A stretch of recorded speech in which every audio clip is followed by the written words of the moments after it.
these are the four kinematic equations that you would use to solve problems of motion with constant acceleration. And these will come up in various different variations, as you'll see later on.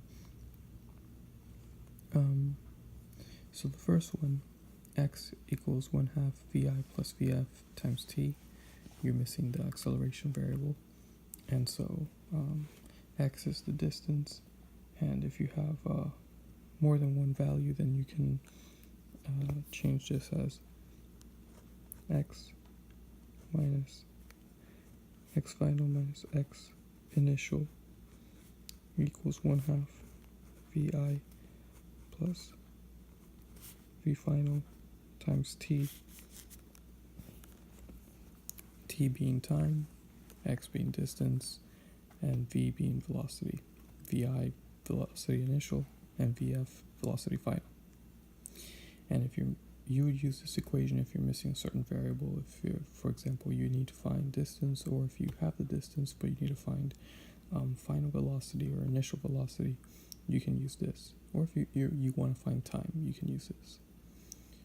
You also have the second kinematic equation, v final equals v initial plus acceleration times time. Remember, acceleration has to be constant here. And so you have the missing variable x. So if you don't need the distance, but you need to find the acceleration, and the variables given are your initial starting velocity and your final velocity and the time, then you can use this formula to solve for that and find the missing variables.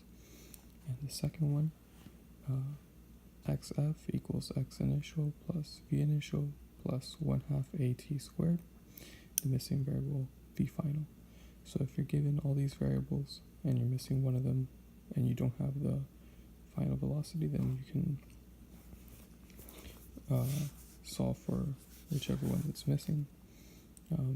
And the final one, v final squared equals v initial squared plus 2ax.